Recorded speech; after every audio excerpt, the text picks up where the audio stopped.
very scary. There is no way in hell this kid could see the TV screen from this angle and from behind all these people. Denim shirt and denim pants together. Even if it's period accurate, it's still a sin. Forget how dinosaurs are made, I want to know how John Hammond gets from the helicopter to the trailer without one person seeing him. I own an island. I've leased it from the government. So do you own it or do you lease it? Space aliens stole my faith. Exactly the kind of article I would expect archaeologists and paleobotanists to hang on their fridge. Despite how careful Nedry is holding his bag full of embryo money, someone steals it without him noticing. Calculator watch. During flight, we see Hammond is seated next to the window and that the helicopter is obviously moving in this direction, meaning Hammond is on the aircraft's left side. But then when it lands, Hammond is now sitting all the way over by the other window on the right side. These jeeps are just now backing up, but in the overhead shot while the helicopter was landing, they were already in place. So wait, the real John Hammond is planning to stand here once the park opens, all day, every day, doing his live-action lines opposite the movie version of him for every single tour group? Where do you get 100-million-year-old dinosaur blood? Oh, he's gonna tell you, but he won't offer any explanation for how they got the DNA to recreate the extinct plants like the one you saw in the Jeep. The robot arms holding the hatching egg in place completely disappear from one shot to the next. So the kind of control you're attempting is, it's not possible. Calm down, Malcolm. I'm sure nothing could possibly go wrong. We bred raptors. They told you they had a T-Rex here. Are raptors really that big a surprise? You stood on the shoulders of geniuses to accomplish something. It's almost like he's talking about CinemaSins. No one touches their lunch and they all leave for the tour without eating a thing. Jurassic Park tour blows its wad early by putting the T-Rex paddock on the second stop of the tour. Any self-respecting theme park would know to put the T-Rex last. Everybody stay here. Ellie just lets this little kid run into what she thinks is a possibly dangerous situation. Okay, so the trike didn't eat the lilacs, and Ellie couldn't find any lilacs in the trike but is the movie still saying they ate the lilacs? Does anybody care about the fate of this trike in this movie? No? Okay. Man, this company InGen is really awful. They don't even spell Tyrannosaurus or Stegosaurus right. Access main program grid. He's not typing the commands he's speaking. How and why did the tour jeeps return to the visitor center on the same f***ing track? This setup of using the same track to return means you'd have all your tour cars going in opposite directions at the same time on the same track. Well, InGen got one thing right. People can use the glass as a shield in case of a T-Rex attack. Earlier we saw the T-Rex standing next to this fence, and then suddenly there's a huge cliff that is way the f*** deeper than a T-Rex is tall. Awesome shot, but shouldn't the T-Rex be closer to the jeep then? Even Steven Spielberg cannot resist the lure of poop and snot gags. Ellie jumps over the same log twice. Dr. Grant, how do you expect to catch Timmy if he jumps when you're standing so f***ing far away? Also, the fence turns sharply to the right in this shot, but then turns to the left in the next shot. And that's assuming you even needed to climb the fence in the first place, considering that it appears to end just one section away from where you chose to climb. Would this fence even shock him since he's not grounded at all? This game warden waits until the last possible moment to make his weapon fully ready to fire. This raptor is looking directly where the kids are and somehow doesn't see them. I can't get unless I move! Oh, you can move. You're on the wrong end of the door to be helping much anyway. Lex reboots the system using some kind of flight simulator. Movie thinks you remember the name of the goddamn island from the first movie. Or give a shit. You'll ruin your appetite, darling. We're having prawns, your favorite. I don't like prawns. Now, darling, don't wander off. For God's sake, leave her alone, Deirdre. Stereotypical way over the top rich family is stereotypically way over the top. Whoa, that's Camilla Bell, star of 10,000 BC and When a Stranger Calls. Damn, I guess being cast as a young girl in a Spielberg movie doesn't guarantee a life of drugs and promiscuous sex. Only a career of middling films. Interesting. Mother's screams about her daughter's horrifying attack are turned into a movie editing joke. The scientist, the guy, I saw you on TV. Apparently, the unbelievable story of dinosaurs on an island was a big enough story for everyone on this train to know about it. If no one believed this shit in the first place, how did it become a huge story? Kids important to the first movie are given a token cameo in the second one, because this movie has a lot of gymnastics it needs to get out of its system that these kids can't possibly reproduce. Site B was the factory floor. That was on Sauna, 80 miles from Nubla. We bred the animals there and nurtured them for a few months and then moved them into the park. Yeah, no, you didn't. Or else you wouldn't have had eggs in the lab in the first movie, where we got to see them hatch and whatnot. You wouldn't have kept all that dino DNA on Isla Nublar either. Yes, the animals won't even know they're there.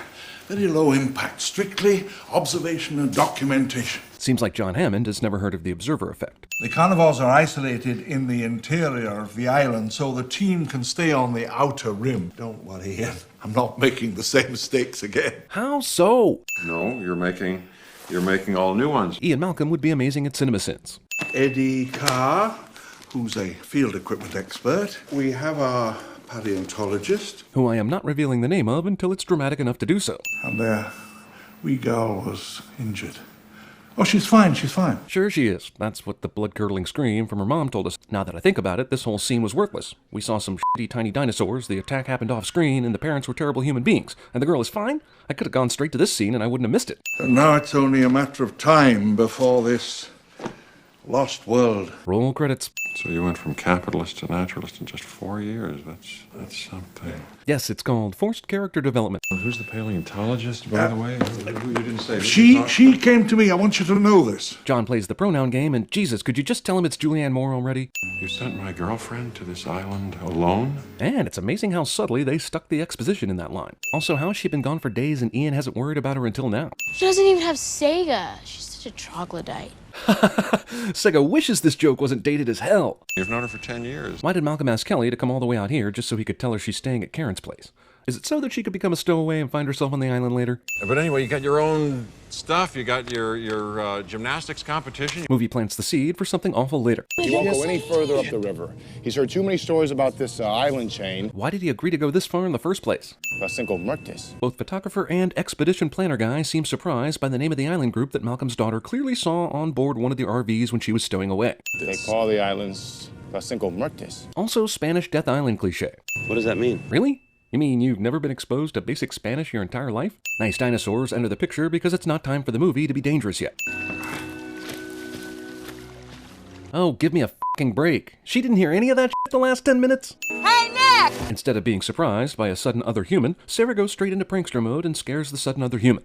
Hilarious! Film in camera rewinds at inopportune time to create dramatic tension cliche. That's why you shoot digital when you go to Dinosaur Island, people. How a long convenience allows Sarah to go unkilled in the movie's first 30 minutes. They're leaving. I think they're leaving. Well, because you said so, we can save a ton of special effects budget by just believing you. We're here to observe and document, not interact. Which, by the way, is a scientific impossibility, the Heisenberg uncertainty principle. Malcolm feels the need to inform paleontologist Sarah Harding about the Heisenberg uncertainty principle. Who started a fire? Oh, I don't know, the daughter you completely forgot about back at the warehouse for some reason because this movie needs to prove how bad fathers are? Do you see any family resemblance here? That's racist. Kind of. So listen, when you're out in the field, nothing we can do can leave any room for people to say that our findings are contaminated. I know Spielberg loves this parallel dialogue technique, but for some reason here, it doesn't occur naturally enough, and it's annoying as f***. Why not rescue me from that dinner with your parents that you never showed up for? Skip? I want it up and running in 30 minutes. That's half an hour. For those of you that don't speak English, I guess. Movie keeps putting in all these actors who were red hot in the mid-90s, like that's not distracting as shit. I love this guy and his character, but damn, it's like the casting director looked at the list of characters for this movie, tried to narrow it down, and finally said, I will choose everyone! Also, God, I wish this could have been the whole movie. Kobayashi hunting down dinosaurs? No San Diego scene? Just the most dangerous game, Jurassic Park style. Hey, check out this neat CGI. You see that distinctive dome skull? 9 inches of solid bone. How careful. This guy was inserted into the movie so that he could Discovery Channel all the knowledge we need to know. No one will be seated during the Mad Max portion of the dinosaur movie. Wait, how did that work? You're saying he shot some kind of gun and it was a wire with a noose on the end and it landed perfectly on that thing's neck to be reeled in? Or was that a different gun shooting at a different animal just slash cut into this sequence to confuse me? This movie reminds me that the special edition Star Wars came out the same year, and it pisses me off just thinking about it. It's Ognathus triassicus, found by Frost in Bavaria in 1913. Does it kill anybody? Dinosaur feels exactly like I do after a 40-minute first act. Good guy characters continue to be invisible to everyone they're openly spying on. San Diego is the perfect set. People already associate our beautiful city with animal attractions. San Diego Zoo, SeaWorld, San Diego Chargers. Wah, wah. Super well-organized and well-funded dino capture endeavor has no one guarding the captured dinos, or even making sure they don't die and shit. Furthermore, this board meeting seems like an incredible time waster. I know Roland has his heart set on bagging a full-size T-Rex, but InGen currently has a baby T-Rex tied up and ready to go. Why aren't they already on the way to San Diego? Is it so that Nick and Sarah can free the animals and we can have an island free-for-all for an hour? Triceratops was just let out of its cage, so of course the first thing it does is crack through Peter's tent with a sense of irony. Also, no one hears a rumbling Triceratops until it crashes through the tent. As if we couldn't get enough of that avoid a Jeep in a tree scene from the original Jurassic Park, Steven Spielberg is more than happy to give us another shot of it. How long does it take for T-Rex parents to hear their child screaming? They are fiercely territorial, according to John Hammond. And earlier we heard they wouldn't leave a baby this age alone for very long. So these T-Rexes are being very compliant with the plot right now.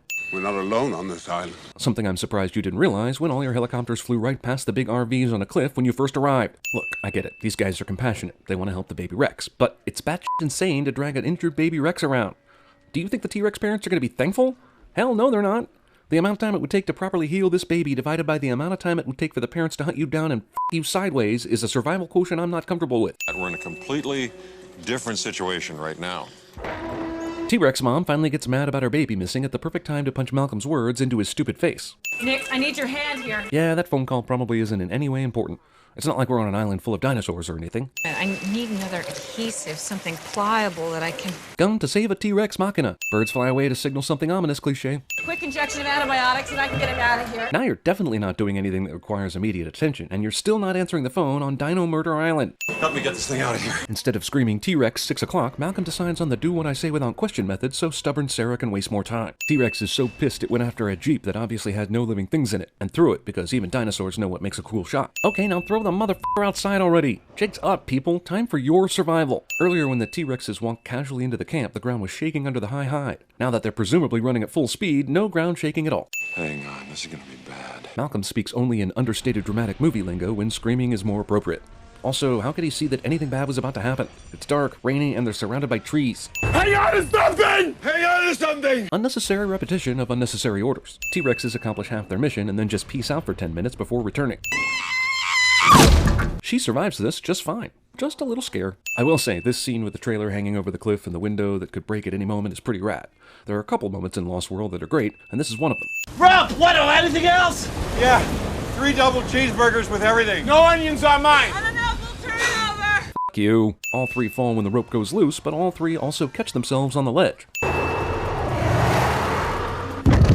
Yeah, no. Jesus, these people are basically Cirque du Soleil professionals. Why are they even worried about dying when they're basically gymnastic superheroes? Seriously? The T-Rexes are so hell-bent on revenge that after pushing the trailer over the cliff, they walked off, and then what? They heard some sounds and said, hello, that sounds like a truck trying to pull the trailer back onto the cliff, and ran back to stop it? Also, meanwhile, they've left their defenseless baby out in the middle of the jungle so they can Liam Neeson this poor bastard. Okay, honey, make a wish. Also, the T-Rexes eat the one guy who didn't really do anything to them. Somehow, the entirety of 2 full RVs and a connector tube falls off and down the cliff in a way that is perfectly aligned with the rope. These 3 vehicles were all apparently 85% gas tank. That must have been some incredible battle between the hunters and the T-Rexes, but movie is better served by not showing it, I guess. That's why they persisted in destroying the trailers. They now feel they have to defend this entire area. But this only occurred to them 5 minutes after they were long gone from the area, so they could kill that dude from the West Wing. What is the problem? Velociraptors. Well, just train them to be your motorcycle bros, right? Not that hard, man. Jeez. Velociraptor. Carnivore. Pack hunter. You know, from Jurassic Park. And the Rexes may continue to track us, too, if they perceive a threat to themselves or to their infant. No, you're wrong there, Dr. Harding. Mainly because you're a woman. I mean, because my man knowledge is better. I mean, damn it. How can I put this into terms her double X chromosomes will understand? Taking dinosaurs off this island is the worst idea in the long, sad history of bad ideas. Including for the movie itself, but somehow the script didn't heed that warning. Hey, Carter, I'm going to the ladies' room. So you wait for me here. Yeah, okay? Well, I see we found the guy who trained Stan Lee's janitor in The Amazing Spider-Man, and the cafe worker in Harry Potter and the Deathly Hallows. Hey, Carter! Well, it was only a matter of time before the jungle produced one of those out-of-nowhere hills people always fall down. I'm just surprised it didn't happen as Dieter was running away from the dinosaurs. As I watched this attack, I'm quickly reminded that these little bastards did this very thing to a little girl at the beginning of the movie, and she lived. Carry me. Diva. Carter. Wait a minute, you mean Carter was only like 10 feet from the rest of the group? Why did none of the other non-headphone wearing people hear Dieter when he was yelling? Jeez, man, that guy is right there. It would have taken less time to just tap him on the shoulder. River of Blood is here to tell you that Dieter, despite fighting off the compies the first time and staying in pretty good shape, lost the will to do so once he jumped behind that log. And they worked super quickly this time. Kelly always eats her crackles in pairs, just so that when you see them sitting around, you'll say to yourself, 1 crackle is definitely an accident. 2 crackles, well, I guess that's on purpose. Also, do you want ants? Because this is how you get ants. Also, you're not on a damn backyard camping trip. You're on the run from killer dinosaurs. Who even decided to pack this shit in the first place? Going to see some dinos. Don't want to forget the s'mores. Now the movie's back to saying every single soft T-Rex step is easily felt and heard. Make up your minds! Yep, the character who earlier mentioned that the T-Rex has a great nose and might still be tracking them still has the goddamn T-Rex baby blood jacket. She's a brilliant lab scientist, but stupid as hell in the field. So Nick took Roland's gun and put spent cartridges into it. Nick apparently thinks there's absolutely no reason ever that you might need to kill one of these things and is willing to risk lives on it. Wait a minute, is the movie saying after he tried to kill the T-Rex once and found spent cartridges, he suddenly grew a conscience and decides, nah, I'll trank him instead? Or did he not bring any spare ammo? This cave is pretty damn convenient. But more interesting to me is how the f they just knew a cave was behind this waterfall. Hero character falls down while running away from evil cliché. Oh my god! Ah! A snake! Come on, this guy's so freaked out by a snake he forgets the T-Rex. How did this asshole know they were behind the waterfall? Did he see them go in there? Did he watch the T-Rex eat the Discovery Channel dude and think, maybe my daughter and girlfriend's in there too? Here's another great moment in this overall flawed movie. We see the trails of the raptors headed toward the hunters. A great visual with great suspense. I'm knocking off another sin. No one hears the first 3 raptor victims get victimed. This guy is screaming at nothing until in the next shot a raptor finally takes mercy on him and eats him so his scream wouldn't be in vain. I think it's RJ's back. Crazy that you spotted it in the tall grass, then assumed it would be important, then recognized in the dark which person you just met earlier today this bag belongs to. And all the raptors vacated the area so our heroes could get through clean. Sudden fall slide in a jungle cliché combined with a they all survive this. Double sin. Sequel takes time during this suspenseful moment to fillet the first movie. This actually still works after a hurricane came through it, was attacked by overgrowth, endured extreme heat, and 4 years of non-use. Seriously? We're still going with that lucky backpack idea? Raptor simply wants those delicious graham crackers. Good. I don't know, this kind of seems like a really stupid raptor to me. Also, Raptor bypasses all the clear exits from the building to crash through the last good window, because it has OCD. The raptor, who is on the other side of the truck, apparently goes blind, and simply allows Ian to run to this shack. Hey, you! Smart Raptor, much like the audience, is so stunned by the gymnastic turn this movie took, it is dumbfounded what to do when confronted with it. Also, I'm glad her gymnastics could play a part in the dinosaur fighting. That's not stupid in any way. Raptor infighting allows Sarah to escape yet again, though I'm not sure what allowed her to survive that fall from the roof onto her back, but whatever. It's okay, it's over now. Okay, movie should totally have ended right there, but instead...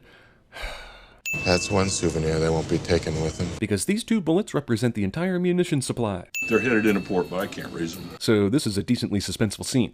But is the movie telling us that once the T-Rex started his rampage on the boat, no one sent out a distress signal? Somehow nobody thinks it's worthwhile to evacuate the people on the dock as a ship approaches at flank speed. Also, nobody inside this building thinks it's a good idea to leave right now. Except the Weasley nephew. This has always bothered me. The T-Rex went on a rampage and managed to eat whoever was at the ship's wheel without breaking any windows or opening any doors. Meanwhile, whoever owned this hand apparently had the best grip in the world, to the point that his hand stayed on the wheel after getting eaten whole. First off, this guy thinks this is a good idea. He seriously thinks this is a good idea. Furthermore, the T-Rex went on an eating rampage throughout the boat, and yet, somehow, he went down into the cargo hold and a dead guy managed to close the doors on it. Irony. T-Rex hangs out in San Diego. You ready for the next 15 minutes of this shit? Nobody in the neighborhood hears this. How is a chlorine pool a potable water source for dinosaurs? Who knows? Maybe just happy to see us. Sarah's still anthropomorph, giving human characteristics to the T-Rex. How will we find the adult? Follow the screams. Cute, but San Diego is a f***ing huge city. They would actually need some kind of starting point to even find the screams. Bus accidentally foreshadows Blockbuster Video's entire corporate future. I don't know if this is racist, or if this homage just reminds me that the really stupid Godzilla with Matthew Broderick comes out the following summer, but this is just a sin in my mind. Steven Spielberg stages a scene where screenwriter David Koepp gets eaten, probably for putting this San Diego shit in it. The T-Rex was apparently so flummoxed back at the factory it's like a mile behind them after being on their heels just a second ago. Here's the movie switching gears yet again, trying to tell me that these T-Rex footsteps on a boat would not be heard or felt by this guy. Dinotopia. Dick movie makes a passing mention of pterodactyls, gave 15 minutes to rampage over San Diego. Also, how do you keep pterodactyls on the island? Do they use those invisible fences? Or a LoJack? Puddle ripples on both opening logos is a pretty heavy-handed sign that nothing new awaits us in this film. In the last movie, it was 87 miles southwest of Isla Nublar, and I don't doubt its relation to Costa Rica, but damn, at least be consistent about how you describe where these islands are in relation to things. That said, movie still thinks we give a shit about where any of this shit takes place. 1, 2, 3! Man, this is such a lovely area. It has the best green screens in the entire world. Also, is Spielberg on set today? No? Sweet, let's go with the quick and easy green screen shot. Hurry. Movie requires the absolute most extreme father-son adventure conceivable by man in order to even have a plot. Also, that's definitely Tommy Tomasino from The Sixth Sense, who I've sworn to notice and hate for all time on behalf of Haley Joel Osment. What happened to them? Come on, I pretty much had it with this mystery-killing shit. The last movie showed how thrilling it can be when you can see the danger coming. The only dinosaurs that could have done this are the pterodactyls, which the Jurassic Park series has given the finger to so far. It's almost as though this movie's CGI was specifically created to insult Stan Winston. Actually, Charlie, those are herbivores. They really wouldn't be interested in fighting with each other. Dr. Grant would be amazing at CinemaSins. What a freaking buzzkill this asshole is. This is Alan. I am almost certain that they wanted Alan and Ellie to be married and together on the adventure in this movie. But they aren't, because Alan's going to need someone to call who can send the entire military to save him later. He's a great guy. No, he isn't. You take that back. All our theories about Raptor intelligence, what they were capable of, we weren't even close. Tell me. I think that was the next thing he was going to do until you interrupted with your new husband. Until you interrupted. They were smarter than dolphins or whales. They were smarter than primates. But still tameable by the movie after this one, because reasons. The Raptor was capable of sophisticated vocalizations, which we heard in the last scene. They really wanted to rub that Alan isn't with Ellie anymore thing into our faces, didn't they? Are you saying that you wouldn't want to get onto Isla Sorna and study them if you have the chance? No force on earth or heaven could get me on that island.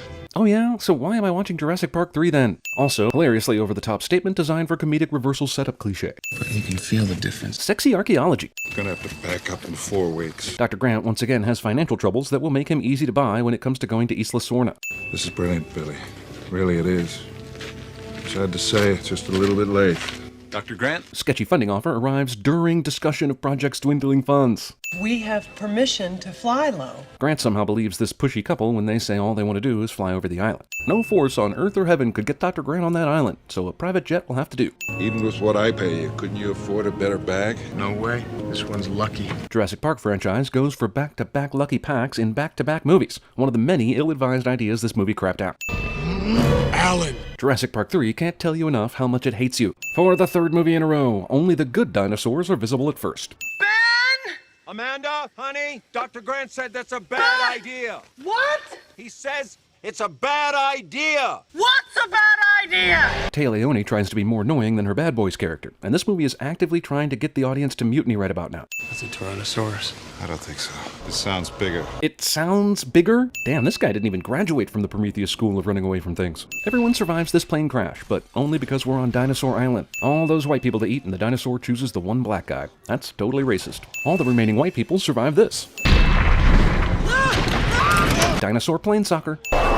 I'm going to guess there were easier ways for this dinosaur to chase everybody, but miraculous escape is miraculous, I guess. Nobody move a muscle. Just because they all run does not mean Dr. Grant would then also run. He believes standing still is the best way to survive, but then abandons it to become the last guy in line in the stupid runaway party? The fuck? Run through the woods was just an excuse to get these 2 titanic dinosaurs to start fighting, which I'm absolutely fine with. However, epic fight takes like 30 seconds and is basically a waste of our time. We called everyone. We did everything we could. So, Paul and Amanda thought it was a better story to say they were a couple of thrill seekers looking for a guide rather than telling Dr. Grant about their missing son? Wouldn't he have been more likely to go with the true story rather than the lie? Oh, sorry. Divorced couple is definitely going to start loving each other again because of the adventure cliche. I don't remember that on InGen's list. It's because it wasn't on their list, and it makes you wonder what else they were up to. The T-Virus? So, Mr. Kirby, tell me, when you climbed K2... Are we really going to spend time interrogating an already known liar about his K2 exploits? There's no such thing as Kirby Enterprises, is there? That's on you guys, actually. You didn't bother to check out the business before you agreed to go on this trip. Also, how did Mr. Kirby collect enough cash with his paint and tile store to rent a private jet with 3 mercenary guys who would dare to fly in restricted airspace? Okay, fine. Go ahead and scream. And then when that tricyclops attacks you, don't come crying to me. Don't worry about that. Skip! Wow, Isla Sorna continues to provide a bounty of convenience, as Dr. Grant's beeline path to the coast just happens to pass right by crucial missing kid evidence. This island should be called Isla Coincidence. The battery's dead. I got an idea. I'll power this camera with my Maglite batteries, which are surely the same. I'm Clipper. There's a cliff. There's a big cliff. This is not the same dialogue from the first scene. Camera's still on. Who gives a shit? Leave it on. What the hell was that all about? The skeleton of Ben manages to make an appearance, but how dinosaurs didn't finish off the rest of his body makes me realize the movie just wanted to have a skeleton in it. Amanda decides to grieve where there just happens to be a brilliantly lit nest of eggs gleaming like a treasure in an RPG. You should come look at this cliche. I just stole some raptor eggs, face. Eric! Jesus, these two keep taking turns yelling and scolding each other for it. If they listened to Dr. Grant and shut the f*** up and do what he says, the movie would probably be over by now. But to make the length of a normal feature film, these two have to be some of the most clueless, self-centered morons ever put to film. Raptors run around like ghosts in horror movies. I got $1.10. You mean the vending machines are powered on? Guy who knows better decides to smash a vending machine because clearly they haven't made enough noise already. Also, this is something that definitely needed the element of surprise so that everyone could be startled and unsettled even more than they already are. Can't you just go to the one that's already smashed? No? I guess you're going hungry then. Okay, so I'll give you that the raptors are smart, but definitely not this smart. You mean to tell me that this asshole would rather pretend like he's encased in formaldehyde rather than just go in for the attack? Super fast raptor is super slow at chasing humans. Being chased by raptors? Here's a handy herd of dinos for you to lose yourselves in. Also, when in doubt, just try to replicate from the first movie on a bigger scale, while being blurrier and edited more rapidly. So wait, the raptor didn't hear that? They set a trap. They actually set a trap. Yeah, but how did they know that you'd go back to find his body? Honestly, they have the collective power to just track these fools down on their own without trickery, so why did they even bother? Sensing that it's the villain in the movie, the raptor takes his sweet-ass time here instead of killing Grant immediately, so that Grant has time to escape. Seriously? So the kid is here, right now, ready to throw smoke bombs and save Dr. Grant because he just happens to be in the area? So this is missing kid ex machina, I guess. Seriously, maybe the stupidest thing any Jurassic Park movie asks the viewer to swallow, even worse than Motorcycle Raptor Bros, is the fact that this dumbass 12-year-old survived 8 weeks on Dinosaur Island. I mean, 8 goddamn weeks!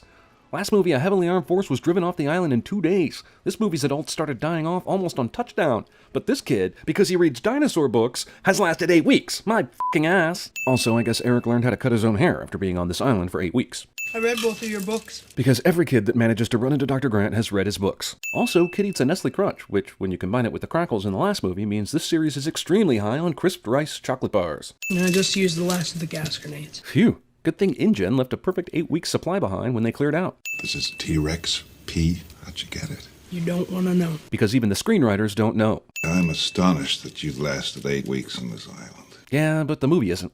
Alan! Now that we're up in a tree, the no yelling on Dinosaur Island rule is free to be abused even by dinosaur scientists. Man, this movie really makes me miss Stan Winston. Eric's always been a strong-willed kid. He probably would have found his way to Dinosaur Island without your permission. I'm so sorry that you have to be here. This is actress Tay Leone talking to William H. Macy, which got filmed and made the final cut. The super smart raptors who know these assholes are here do not come back in the morning for vengeance or breakfast.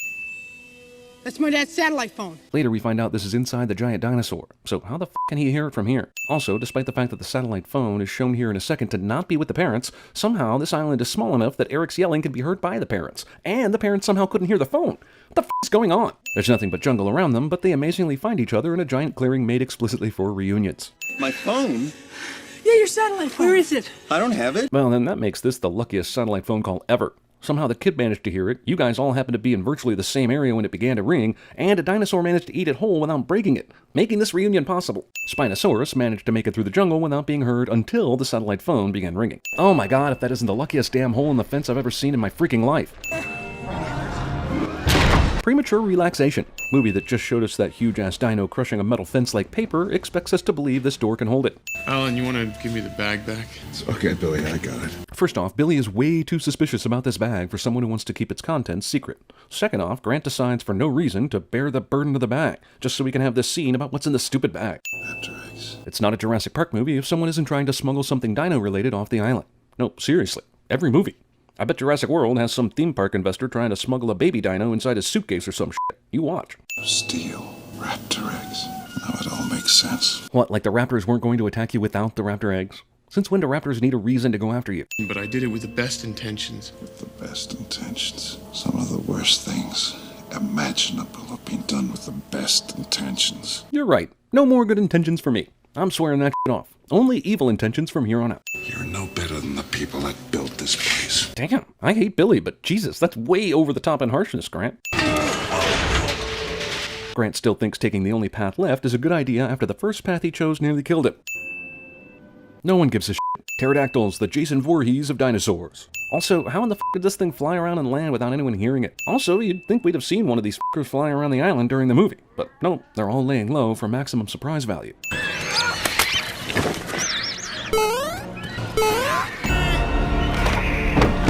I've been carrying the parachute around with me the whole time. You know, just in case we got into this exact situation. Good thing I told that story about hang gliding earlier, or else this would seem totally made up.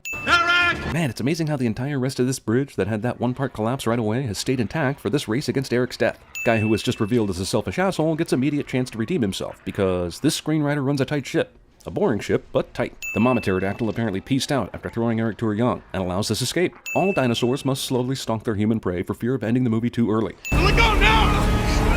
Hope you can swim! Well, I wish I could say that was unexpected, but at this point... Spectatodactyl! Thank God Mr. Kirby learned to swim in the last year, am I right? Also, thank God for the audience's sake that little anecdote from earlier paid off in some tiny insignificant way. Dactyl barely pushes door open for dramatic effect, which makes us think danger, but it's really just so we can see them fly prettily to freedom later, which makes no sense because of the thing we talk about in the next sin. Okay, so the pterodactyls have been living in Thunderdome this whole time, but in the last movie they were flying around free, and they're the only assholes who could have killed the boat guys in the beginning. So were they locked in this thing the whole time, or are they free to come and go? I really hope these kidnappers get a happy ending.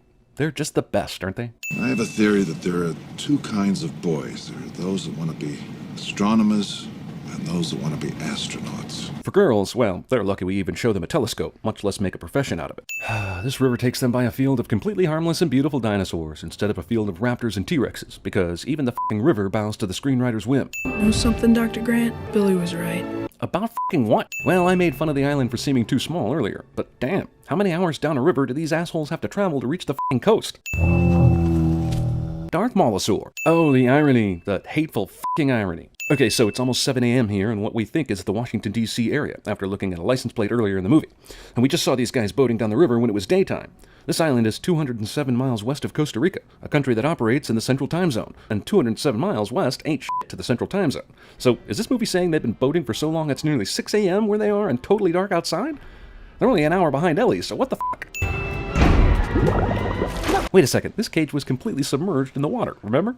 They were so underneath the water that the Spinosaur couldn't find them. So how did they hit the bottom of the river but still be able to go up for air? In the middle of the terrible rainstorm, the Spinosaurus hears and falls for this distraction, despite having a perfectly good victim in front of it. Finding Nemo lighting underwater allows Dr. Grant to find what he needs. Now I just need to figure out what light source could possibly penetrate the water this far below during a rainstorm, and more importantly, where or what that light source even is. You want me to lasso the moon, Mary? This flare gun still works, and the water apparently has some sort of Exxon spill on the surface, or maybe it's just a comment on how dinosaurs became oil.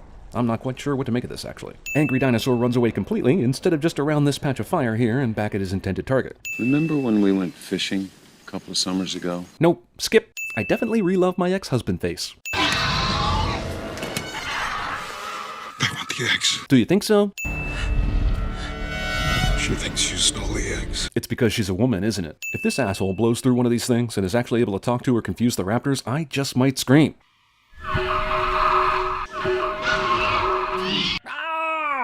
Movie wants you to think the raptor blowbox had something to do with the escape, when it was really just the chopper noises. Ellie has the power to get the Navy and the Marines to come on a rescue mission? She said the Navy and the Marines. Well, one sort of needs the other to get where they're going, but I hear what you're saying. That f***er lived. Also, how did they find Billy before they found everyone else? Didn't they just get here? Pterodactyls have been nothing but raging murder birds this whole movie, but to facilitate a happy ending, they're done with that now. Just looking for a new home is all. Pterodactyls waited a long goddamn time to try flying off the island. I mean, how long since the last movie? Also, somehow the fourth movie will completely gloss over these escaped pterodactyls, I guarantee it. Seriously, f*** these guys. Well, at least it was short. But hey, those pterodactyls are totally gonna kill everyone in San Diego now, aren't they? You mean Election, Sideways, Citizen Ruth, About Schmidt, and Nebraska Alexander Payne? You mean most of those I just mentioned Jim Taylor too? What the hell? This is like when you find out J.J. Abrams wrote Armageddon, and you're like, yeah, but who really wrote this? 50 seconds of logos! Also, Comcast. Extremely CGI Birdosaur.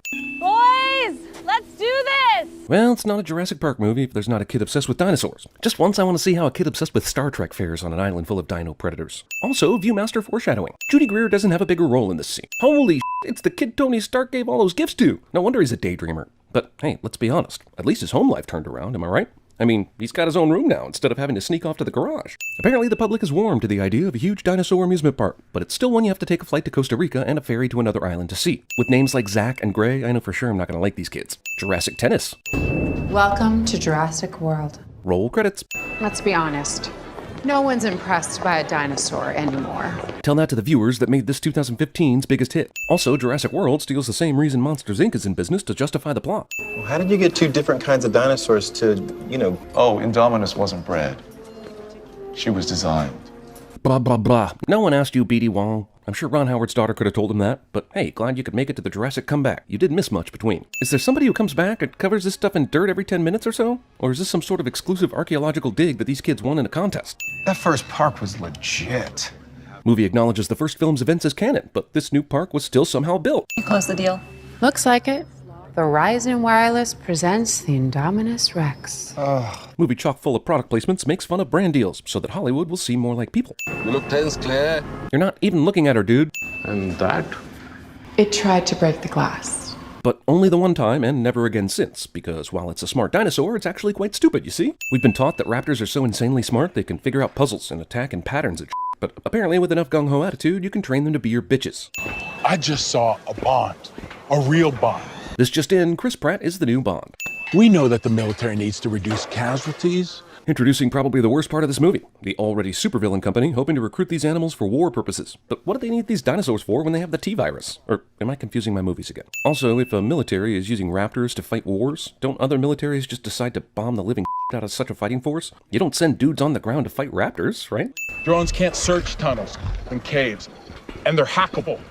The minute a real war breaks out, all that fancy tech is gonna go dark. So better bank on velociraptors. Makes perfect sense. Let's see, things are getting boring and we need an action scene. Let's have this guy be inept at his job. Also, is a loose pig really that urgent a problem? Aren't the pigs only here to serve as food for the dinosaurs anyway? Okay. Good. Good. I'm pretty sure there's a 95% chance he would be eaten here. But with the evil military guy here, these raptors are going to do everything in their power to move that plot forward. And they try and eat him as soon as he moves for the safety of the gate. But later they'll be running alongside his motorcycle, not chomping on his delicious face. Don't ever turn your back to the cage. Which is what I'm gonna do right now. I know this is Costa Rica, where laws may be more lax, but this is just an insurance f***ing nightmare, this park. Again, how did it ever get built? Even out of the US, they're gonna be sued 2,500 times a year at a minimum. Hey, cover up your dork pouch.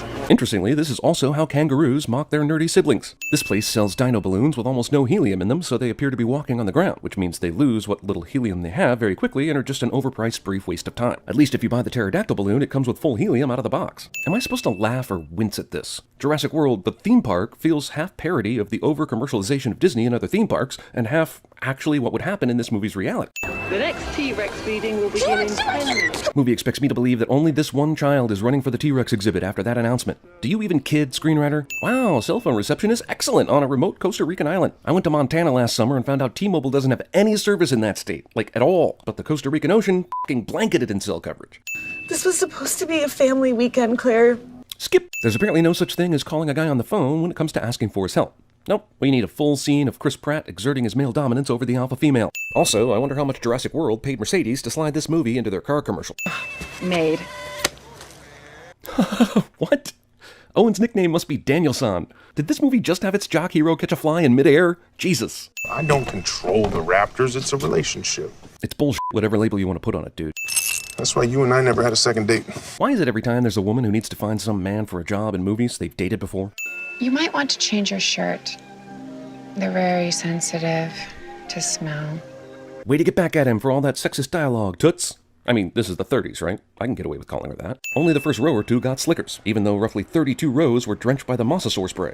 We've been pre-booking tickets for months. Okay, what? You waited until now to seek an expert's opinion on the paddock? And also, this is the first anyone's hearing about it on the island, even though it's been public knowledge on the mainland for 3 months? The base genome is a T-Rex, the rest is classified.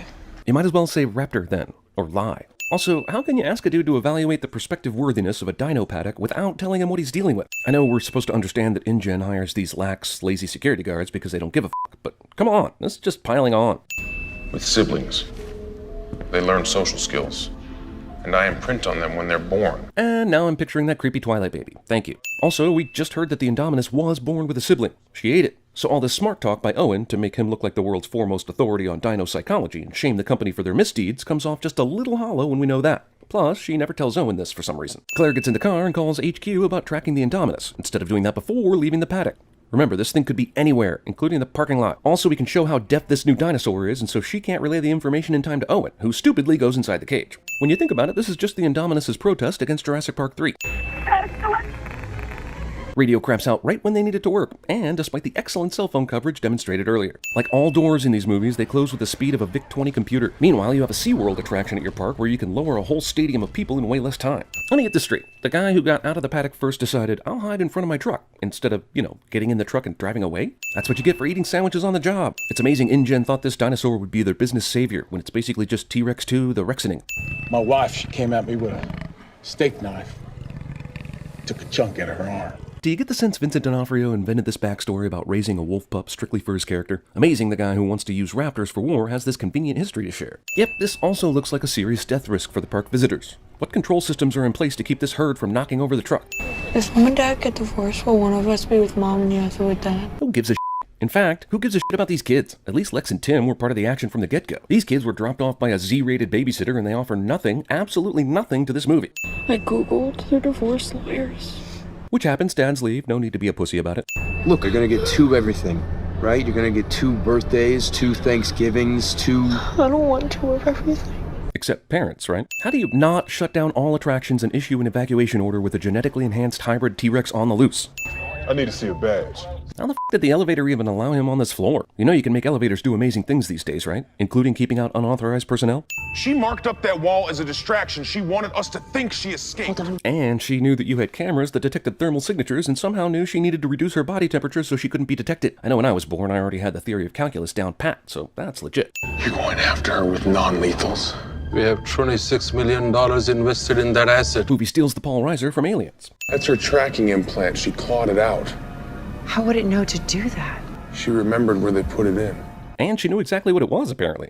They're putting something in my body? Must be a way to track me. It can camouflage! That's kind of cool, actually. But this is the last time this really smart dinosaur does anything cool the rest of the movie. All it becomes after this is a remorseless eating machine. Evacuate the island. We'd never reopen. Oh, okay then. Keep it open. Dinosaur nerd kid cliche bumps up against older brother is only interested in girls cliche, and I'm honestly actively rooting for both these dickheads to die, so there. If their genetic code was pure, many of them would look quite different. Take that, people who nitpick Jurassic Park on the look of the dinosaurs. Shame on you, nitpickers. Shame! Hey there, I'm Jimmy Fallon. Jimmy Fallon. No, we can stay out a couple more minutes.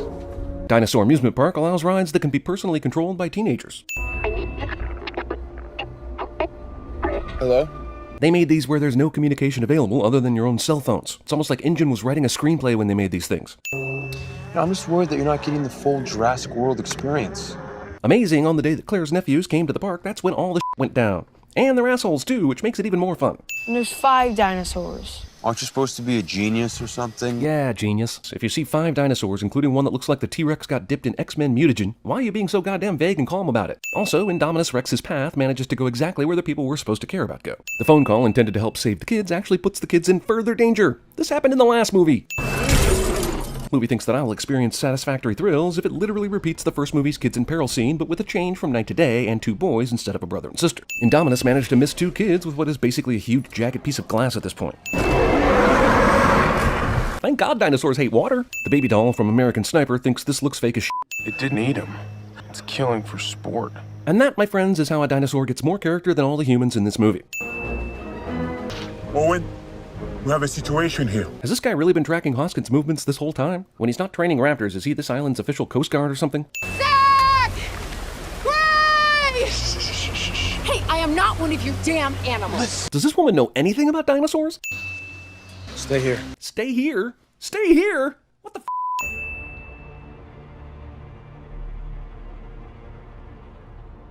Jurassic World is so concerned it's not paying enough respect to Jurassic Park, it puts in a whole scene paying respect to Jurassic Park.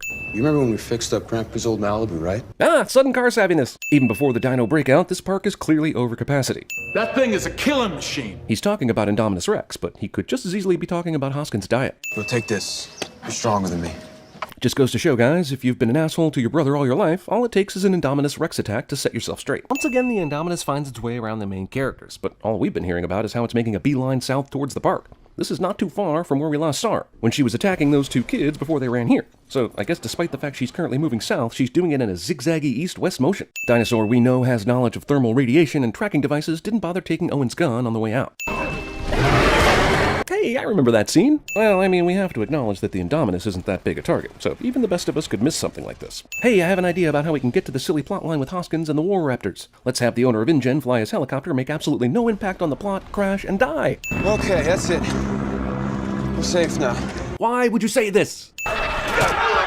Teardemic. Movie leaves behind the 2 brothers for a bit so we can experience true horror and seed our future nightmares by traveling along with this chick as she gets repeatedly captured, tortured, and eaten by flying dinosaurs. Also, a lot of you love this scene, and I don't know if I blame you, but for the very fact that Zara never once was a character in this movie, merely playing an occasional cutaway shot, the impact this scene could have had is lost because she's really not much above an extra in this movie. Something sharp crashes towards characters and comes to a complete stop at the last second cliche. This is a good time to do that. And he has this insane plan to use the raptors to hunt the Indominus. You mean the giant genetically enhanced dinosaur we haven't seen or heard from in almost 20 minutes of screen time? I know Hoskins is insane, so maybe sitting the fact that he thinks this is going to work is ridiculous in itself. But the guy saw Owen control the raptors one time from an elevated position, and suddenly that equals, now we can use the raptors to fight Indominus. I think even insane people would need more data. This is happening! With or without you. So the release of the raptors into the open is happening. With or without the only guy who can somewhat control them? This statement might be the dumbest thing in this entire movie. Empty threat is empty. Owen has all the power here. You know that ghost at the old house? You mean the one that made him go into the further? Probably not. Also, the movie hints at a much better movie we will sadly never see. Luckily, the Indominus somehow knowing she had a tracking device lodged in its skin and tearing it out becomes a convenient way for the raptors to ironically track her the old-fashioned way. Also, at what point did they get this patch of skin with the tracker back? Remember when the soldiers found it? This guy was holding it, got thrown into the water and stomped. So I guess they sent people on a mission to go recover that piece of flesh? And the only way they could find it, the tracker, remained miraculously intact? So the big final plan is for the raptors to lead the way to Indominus, followed by Owen on a motorcycle, French dude on a four-wheeler, and the kids and girl they're trying to protect in the van that follows? These raptors somehow race toward this Indominus as though they thought the four of them could defeat it. But now that they're facing it, they're like, oh, dude, what were we thinking? They're communicating. Yeah, but doesn't the Indominus have zero social skills? Wasn't that the reason it became a murdering psychopath? So the raptors just instantly fall in line with this thing because it's big and it speaks raptor? Movie turns into Turok evolution. We're headed your way, calling a chopper. I'm not sure why I only thought of this now, but just do it. Ladies and gentlemen, we'd like to thank you for your patience. While many of you were being killed. Someone has to stay behind. They do? What have you done to this point that requires your presence? Sure, you get your big moment later when you open the T-Rex paddock, but that's about it. Nature is the gift. Well, I'm glad to see him get his comeuppance, especially at the hands of a raptor. But Deep Blue Sea called, and they'd like their character suddenly killed during a big speech back. Also, a random raptor shows up on the scene, apparently knowing the layout of the lab to run straight to this room. Interrupts Hoskins mid-monologue, knows who the bad guy of this movie is, and goes straight for him. Well, they're blocked on both sides by raptors, and the end looks near, which means the heretofore unseen T-Rex is going to save the day, because we're paralleling the first movie hard here, people. God damn it. A minute ago, you guys said, Owen, I love the Indominus now. Now that Owen takes your harnesses off, you suddenly switch sides for no real apparent reason other than raptor-stalgia? Lowry, are you still there? Why did you specifically radio for Lowry? Did you know that the slacker guy was going to be the one person to stay behind? Is this a Marvel movie? Are we once again going to see something fight its slightly bigger twin? She cannot outrun a T-Rex. Remember the first movie when they're in the Jeep? Must go faster? Jeff Goldblum's torso? I thought y'all were kidding about the heels, but goddamn. What, you mean you're not going to try and get her on your side? Thankfully, the T-Rex they released is more interested in killing genetically enhanced dinosaurs than it is in killing humans. Where the f*** did this thing come from? I thought all the raptors were dead. Raptor Ex Machina, I guess. Everywhere these assholes run, the fight follows them. This is an awesome ending, but how did the underwater thing know that the Indominus thing was right here at this moment doing Indominus things? T-Rex raptor diplomacy. Why do we just assume that because the Indominus is dead, all the danger is over now? There are loose animals all over the park, but I guess after the T-Rex and the raptor had their heart-to-heart, all the wild dinosaurs just know when enough's enough. We promise not to get divorced now. Comcast, 47 seconds of logos. No lie, James Cameron saw the first 3 minutes of this film and had to excuse himself to change out of his premature ejaculation genes. Why is this asshole even startled here? They left the island completely unattended, right? Doesn't it stand to reason that it would be f***ing overrun with dinosaurs by now? Why are they backing out of the site instead of turning the f*** around? Are you out? Marine One? Marine One is the name of the helicopter that flies the president to and fro, not whatever underwater craft you're talking about here. What is that? Well, considering you're squarely in the park that, at last check, contained a T-Rex, I'm gonna guess this is the smoke monster from Lost. This movie should have been called Scream 2, Scream Harder. We're gonna stall! Cut it now! Given the fact that we don't even know these assholes, aren't we honestly rooting for the T-Rex here?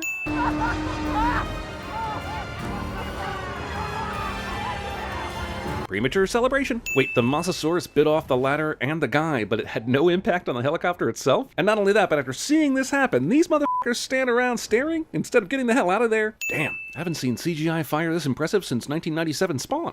3 years after the fall of Jurassic World, News position? Jure narration? the island's long-dormant volcano has shown considerable unrest in recent months. If there's a news organization monitoring this island so closely, why didn't anyone notice the fucking main gate is wide open? The U.S. Senate has convened a special committee. Does the U.S. Senate have any jurisdiction here, though? Isla Nublar is right next to Costa Rica, and I don't think it has any American ties. Regardless, shouldn't this be a pretty international decision? Do dinosaurs deserve the same protections given to other endangered species? No. Or should they be left to die. Yep. Our mission here at the Dinosaur Protection Group. True story. The Dinosaur Protection Group was the original name of the band Dinosaur Jr. After that, they shortened it to DPG, then went back to the full name for 2 years with a new drummer, then changed the name to Jefferson Dinosaur, then Dinosaur Starship, then ultimately, and finally, Dinosaur Jr. Dinosaurs are living and breathing, but soon they're gonna have to watch them go extinct. Or not. I am legit offended this movie is trying to make the let the dinos live side something I feel empathy for.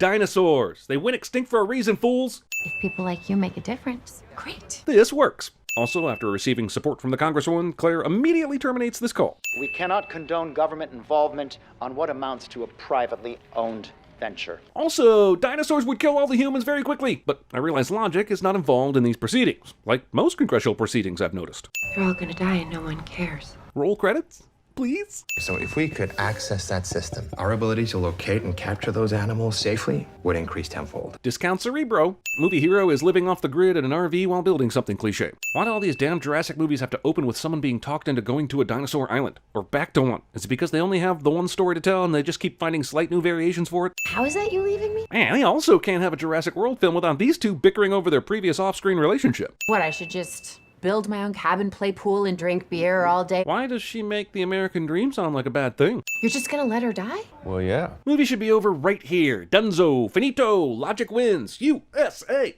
USA! Come on, you're a better man than you think you are. You should write fortune cookies. Okay, but this isn't really a fortune. Shouldn't the joke be greeting cards? Is it too much to ask the writers to be less than narcoleptic when they type this dialogue? Relax. You're more likely to die riding on a horse than in a plane. Oh yeah? Tell that to...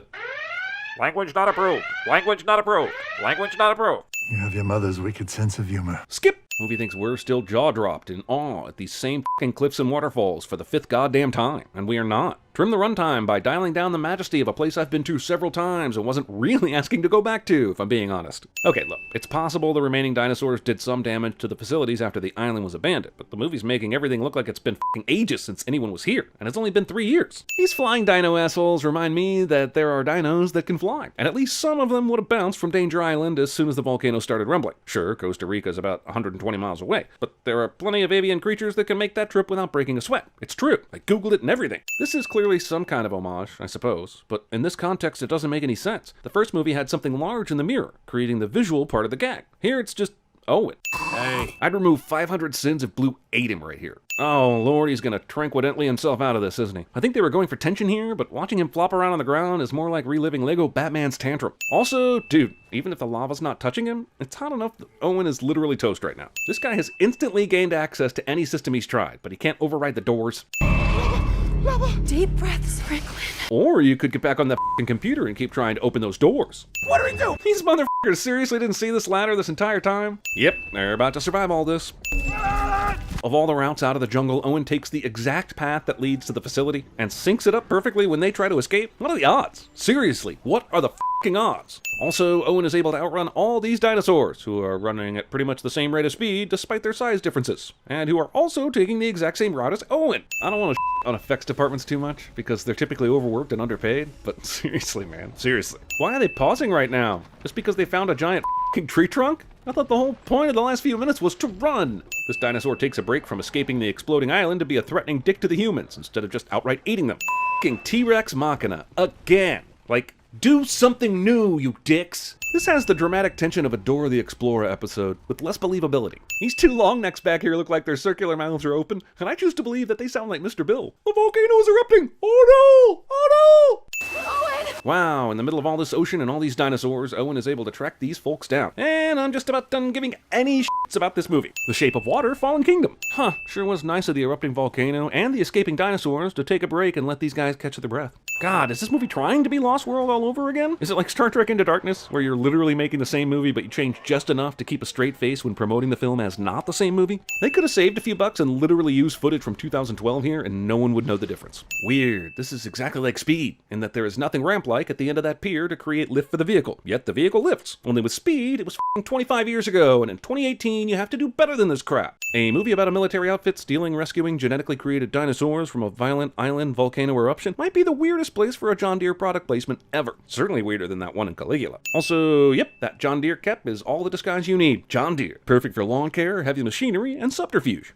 You know, the back half of the island doesn't look half bad, and is probably pretty safe from the lava. Couldn't they have moved all the shit over there? All this is in the past. I want to talk to you about the future. I'll give you 10 minutes. Yeah, but how is this not discussed before? Dr. Zola showed up to buy the f***ing dinosaurs today. How does Eli even keep Lockwood in business? And here's the part where Discount Sam Rockwell tells not Truman Capote that there are plans for yet another launch of yet another secret Park Lab dino thing. And I think at this point we could all have a heart attack and die of not surprised. And thanks to Owen Grady's research, it follows human command. F*** off. F***ing Blue barely ever followed Owen's command. His research, scientifically speaking, is a speck of dust from which you could definitely not genetically alter f***ing lab-grown dinosaurs to obey human goddamn commands, you f***ing swilling huckster of a movie. If Blue's been bleeding this much since she got shot, she'd be as dead as f***ing Disco by now. Their blood type should be close enough, but for carnivores with 2 or 3 fingers, no more than 3. I think there's one on board. Dude just said in the previous scene that they got 11 species off the island. But sure, one of those 11 will have a blood type close enough to match Blue. Sure, not even close to the biggest ass this movie has made so far. Also, how the f*** would she know? Wasn't she captured and being held under armed guard? Did they cover next to the ship's manifest officer or something? And then they go to, apparently, one container and find the one dinosaur she was referring to, and who she did not mention was a T-Rex. Do I have this right? Also, the how notwithstanding, when did the Mercs capture the T-Rex? It was clearly on the run with Owen and the crew a few minutes ago, and there's no way they could get it before they left. Is movie saying there's more than one now? Cause I'm pretty sure there's always been just the one. That door's open. I got it. No reason to wonder or check why it's open. I'm just a voice outside a cargo container. The f*** do I care about it? I don't even know what my name is, dog. Some bull. Entrance to the super secret underground laboratory is intensely guarded by a 4-digit keypad entry. But beyond that, this place is unsecure as f***. I've stayed in Holiday Inns with more security than this place. Jesus Christ, not only have they eschewed the use of f***ing screensavers on the computers, they've got the expositional Blue video perfectly queued up. A176, Blue is showing unprecedented levels. And someone took the time to edit all his video diaries together in a narrative that would make sense to someone as young as a little girl. God, they could have called this movie Jurassic World, a series of unfortunate coincidences. This movie proves my theory once and for all that unattended children are literally the worst. Dino transfusion is an illusion to cause confusion, despite its inclusion suggesting a foregone conclusion. They were able to quickly steal some T-Rex blood, but not any morphine. Crocodile tears. You don't have the faintest comprehension of what I'm doing here. B.D. Wong! He definitely saw her twice in 4 seconds time, but because it's a movie, I guess he f***ing didn't or some Keep her in there and keep the door locked. Shouldn't be too hard since you locked it with what I assume is the only key. And I also assume this is unlike any door in the universe that can be unlocked from the inside. They all seriously nodded off in a crowded cell with an injured velociraptor? I mean, I guess they trust her and she's restrained, but how the f*** do you fall asleep right next to a goddamn velociraptor? You got a heartbeat? Yeah. Even though this was the most important asset on this bizarro Noah's Ark and was close to death, Wheatley didn't check up on her all night. Good to go! Every scene in this f***ing movie appears to be trying to outlucky the previous scenes. And it's not fun as a viewer. It's like a bunch of first world problems got together with situational privilege and a few humble brags and they all wrote a screenplay. Then they shoved that in your face on Instagram when they sold it for millions. Wait, what the hell time is it? When they pulled into the dock, it looked like dawn. But now it's pretty much pitch black again. And Maisie got in trouble at the same time that they were digging the bullet out of Blue, which was definitely at night. But when Eli shut her in the room in California, it was broad daylight. So unless the sun moves in the opposite direction in the Jurassic universe, this is some dino This is Lockwood's estate. Okay, even more dino Lockwood's estate is in Northern California. The crew left Isla Nublar, which is off the coast of f***ing Costa Rica, around dusk in a big-ass cargo ship. And it's only been a few hours since they left. What the f***, movie? What the f***? Did you really think you could get away with it in my own house? He did, because he did. You exploited a living thing in a cage for money. You exploited an awesome franchise for money, so bye, Felicia. You never thought about the applications of your research, Owen? How many millions a trained predator might be worth? Villain exposits his evil plan to the protagonist instead of outright killing them cliche. This is such a cliche that I think there's even a f***ing Geico commercial that makes fun of it. As far as everybody else is concerned, they burned up on the island. Yeah, but Eli doesn't know if they contacted anyone else since they've been back, right? Speaking of which, why the f*** didn't they contact someone else as soon as they got back? The arrival of the international dinosaur buyers in the limos with the secrecy and the auction whatnot. This movie's third act is a blatant ripoff of Taken. This little girl here climbs the walls like she's a goddamn Jason Bourne, and I'm in awe of her, but also not buying it for 1 second. And also I think a normal kid would take their chances trying to sneak past the guard in the hallway before trying this Spider-Man. I understand her value. But I raised her. I raised both of them. God damn it, it is not possible, even in a stupid movie, that this girl is this good at hiding within earshot of perfect exposition every fucking time. Here's another movie that suggests if you want to sell a super high dollar item to a super small segment of the super rich population of Earth, it's easy to get them all together in the same room in a few weeks' notice. And anyone that ever planned any kind of basic homecoming or class reunion of any sort can tell you that's a lie. Welcome to this extraordinary evening. What? It's still evening? Did we literally skip an entire day here? And I thought Dobby the house elf was expecting the dinosaurs yesterday, so why didn't his buyers show up then too? Was there even an attempt to map out the timeline in this movie? You know, if you're gonna have a live auction, you should probably turn the lights on, right? What if Biff in the back tries to lay down 12 million for the Triceratops? And the auctioneer cannot see all the attendees that might be bidding. $10 million sold to the gentleman from Indonesia. Honestly, 10 million for a dinosaur is the biggest joke in this movie. These things should be going for a couple $100 million at the low end. They are f***ing living dinosaurs. A condo in Manhattan costs 10 million. The dumbwaiter goes straight from Lockwood's room to the f***ing dinosaur facility? How did he not hear any of this shit being built? Or at least the Indoraptor roars. Amazing. Oh god, she's gonna adopt this little girl like she's Travolta in Face Off, isn't she? The Indoraptor. Not gonna lie, the Indoraptor looks like a little bit of a bitch. 20 million! No, this is a prototype, not for sale. Then why didn't Claudius Temple Smith make that clear in the first place? He said it was a preview, but he didn't say the Indoraptor wasn't for sale. That thing can't leave this building. What about the T-Rex, though? Come on, Owen is a Navy vet, but he's not f***ing Wolverine. Buffalo Bill here wins the stupid prize by opening this cage door. And in this movie, there were a lot of contenders for that prize. Man, the end of this movie makes the 5-story house with a network of underground tunnels and a 3-story tall underground auction room seem super f***ing small. What do you think drove Hammond and Lockwood apart? Lockwood never had a grandchild. So, clone kid? I mean, yeah, the dinos have always been clones in these movies, so it's not that big of a leap from a fake movie science standpoint, but from a storytelling perspective, it's not very original. He made her again. Here's another Jurassic movie that wants to act like large killer dinos can get this f***ing close without making a sound, which they cannot. I need blood samples from the raptor. How in the ever-loving did Franklin get here from the dock? This is a dumb movie. Dumber than Rampage dumb. Dumber than Emoji Movie dumb. Dumber than Dumb and Dumber 2 dumb. Blue McLean narrowly avoids death by jumping away from a bad CGI explosion at the last second. Of course we need to introduce toxic gas into the mix, because having the Indoraptor, the actual raptor, the mad scientist, the evil executive, the T-Rex, all the henchmen, and the still-burning house fire aren't antagonistic enough. How can he smell them enough to turn and check the spot they were just in, but not smell or hear them enough moving around to the other side? This is supposed to be some kind of universal raptor killing machine here, right? I don't think this Indoraptor even has a sense of smell. Man, if I were the Indoraptor, I'd be especially frustrated with the way this diorama has fallen apart in a way that seems designed to stymie me. This is the most efficient killing machine of all time, but apparently its only weakness is hallways that are perfectly straight. You have to go find her. I can't leave you here. God damn it! This movie is the poster child for unnecessary crammed-in romance subplots. Christ. Just about the worst hiding from killer dinosaur spot I can imagine. F***ing clone kids. How did the Indoraptor get on the roof, you might ask? Why did the Indoraptor get on the roof, you might ask? F*** you, says the movie. This bedroom sneak scene is the only good thing in the movie, and the scene itself is actually pretty great, but it took so damn long to get here I just can't get excited about it. Remember, Blue's got T-Rex blood now, so that'll probably mean something, or not. Is this the 49th or 50th time the Indoraptors had them dead to rights in the last 10 minutes? I honestly lost count. How did Claire get on the roof, you might ask? Why did Claire get on the roof, you might ask?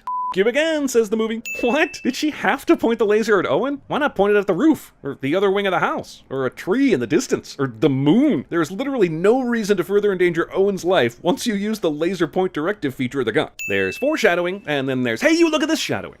I need you to come see this. You'd better come take a look at this cliche. They're all dying. Good. Let them die and decrease the surplus dinosaur population. At some point during the writing of this script, the two writers gave each other a high five over their freshly written Cabin in the Woods but with dinosaurs scene. Actually, this may be one of those rare films that had too few writers. I bet even Lindelof could have improved things here a bit. Nah. Claire, you press that button, there is no going back. He says this instead of tackling and citizens arresting her ass. Hell, kick her. I don't care at this point. She is wrong. You must stop her.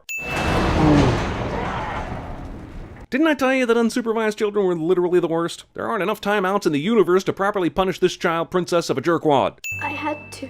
They're alive, like me. Well, honey. Silverfish are alive, killer bees are alive, John Tesh is alive, but none of those things add anything to society and only pose massive risk as invasive species. The next movie's gonna have to be Dawn of the Planet of the Dinosaurs, given how many of these got loose at the end of this one. And I, for one, am not interested in that movie, especially if you take these fools left alive here at the end and somehow make them central to the action of the next one. I like how they shipped out these 4 auction-purchased dinos in a single file line, with no escorts or helicopters or guards with extra tranquilizers. Half the trailer's best moments are literally part of a montage over ending narration. Kinda makes me think you really wanted to make the movie after this movie, but were somehow convinced you had to show us the events of this movie rather than jumping ahead like the Apes movies or even the Of the Dead movies.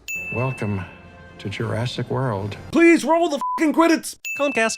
In case you confused it with your mom's C, which is 80 miles west of you for making this movie. I'd like to take a moment to acknowledge the parent, legal guardian, or Sid from Toy Story who is currently filming this kid's traumatic escape from 3 tiny dinosaurs instead of putting the camera down and helping them.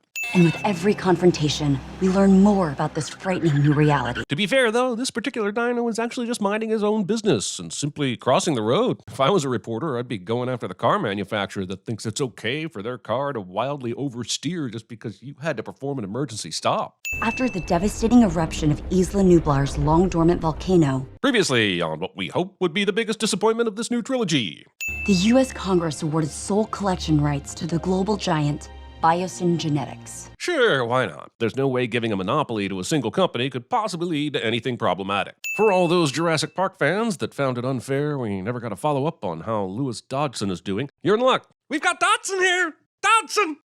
No one cares. Where he hopes to study the dinosaurs' ancient immune systems for unique pharmaceutical properties. The first 2 movies really did the whole evil military thinks dinosaurs will make great soldiers thing to death, so I'm glad we're moving on. I just wish we were moving on to something more interesting than big pharma, like the stock market or politics, or maybe actually showing the characters fighting dinosaurs in populated cities like the last movie promised. Man, if we could have just watched a movie with these prehistoric birds, cue the winged serpenting this city, it would have been so much better. It's a good thing Claire paid attention to the dodging dinosaurs and steering the dinosaurs to combat the bad guys who were chasing you portions of her driving lessons. Are you saving these dinosaurs because they need us, or are you saving them to absolve yourself? Speaking of which, Claire is one of the main reasons dinosaurs are walking freely amongst the Earth's population. Even if they couldn't find a way to put her in jail, wouldn't she at least be on house arrest or something?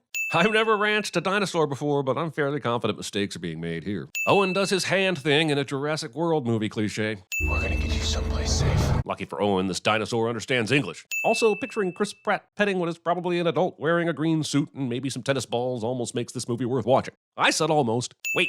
After all that hoopla, they only caught 1 dinosaur? The other guys with Owen are less like city slickers and more like city slackers, am I right? Oh, goody. We've got another group of people that want the dinosaurs for nefarious purposes. Remember when the main villains in the original Jurassic Park were some of the dinosaurs? We actually enjoyed that movie.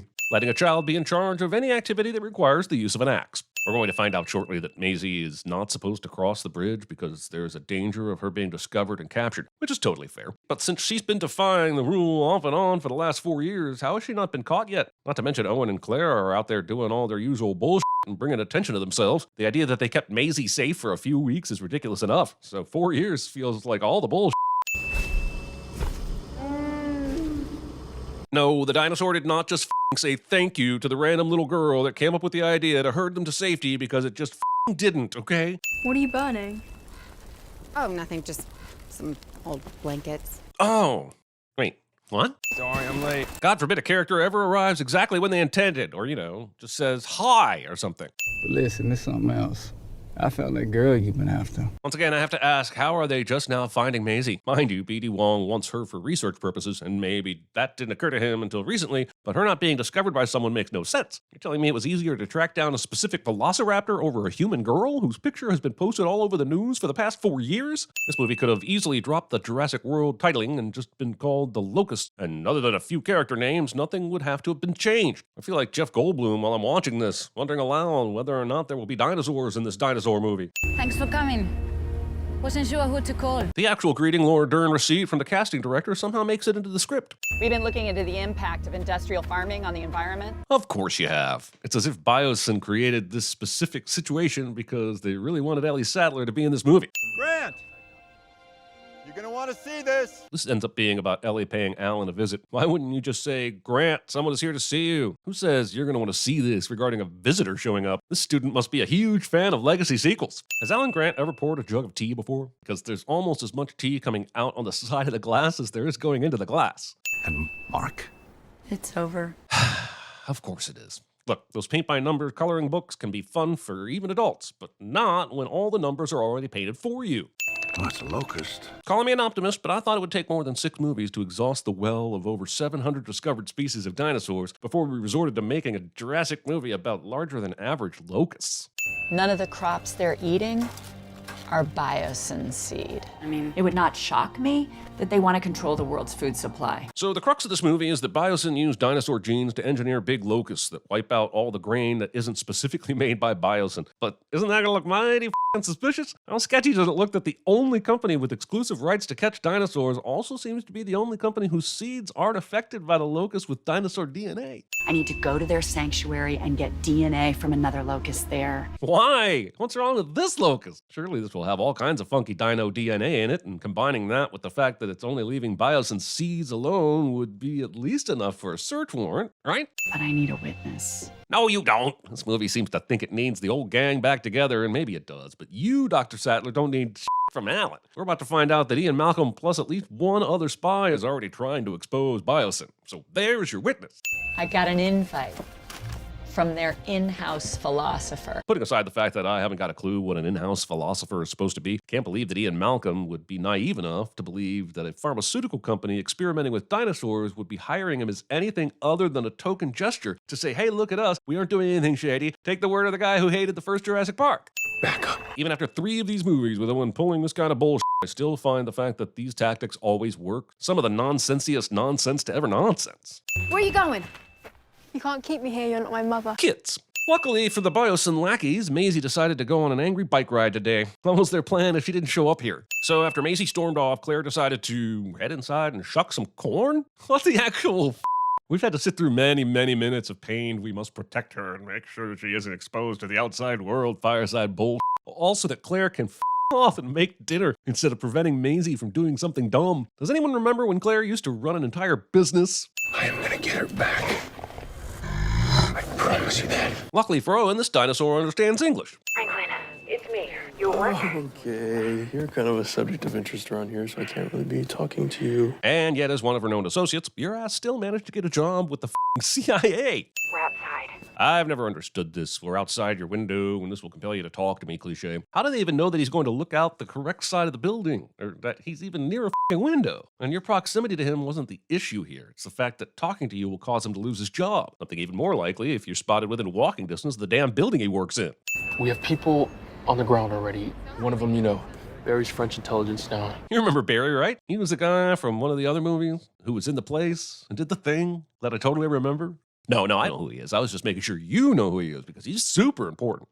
Look, once we make the bus to Malta, our guys will see if Delacorte knows where she is. Sometimes movies are forced to recast a character with a different actor, but it's not often you see the same actor play the same character, but with an entirely different personality. I know we're about 3 years or whatever removed from Fallen Kingdom, but I have no idea how we got to Franklin, the cool CIA agent, from this. I get the temptation to do callbacks, but did this moment from Fallen Kingdom really warrant a reenactment here between these two? Listen, if you keep tugging the audience this much, they will eventually fall off altogether. Bison bought this land for the amber deposits back in the 90s, but we've managed to turn it into a safe haven for about 20 displaced species. This franchise has dinosaurs all over the world now, and we're still going to end up on a remote location for the majority of the dinosaur action? Are you kidding me with this shit? Campbell Scott came on set and said, you think Matthew Modine's older, psychotic look on Stranger Things was something? Hold my beer. We've already identified dozens of applications for paleo DNA. We're talking about cancer, Alzheimer's, autoimmune. We will be saving lives. I know it's popular to paint Big Pharma as more evil than the devil, but in this case, it's pretty unbelievable. Apparently, the dinosaurs hold the key to life itself, and Biosyn is the only company with access to them. They would make all the money by simply producing the cures for diseases like cancer and Alzheimer's with the added upside of not being exposed for destroying 75% of the world's food supply, something I think will be frowned upon. What part of this don't you understand? Well, I do understand. This is going to be a global famine. How many dudes does Henry Wu have to work with before he gets the hint that these type of people don't give a shit about his point of view or what's morally right? There are way too many characters in this movie to keep track of. What's with the girl? I hope you're taking in this loaded stare, everyone, because it's all of the motivation this movie will choose to share for why she suddenly devotes her life to rescuing Maisie. You can listen in, but promise me you will not make contact. Now, both Franklin and Barry have made it very clear that they're willing to help, but don't want Claire and Owen to interfere. So why did they fly them to Malta? Can't they listen in just as easily from back home, out of the way of temptation and the plot? Don't look at anyone, don't talk to anyone. Just try to blend in.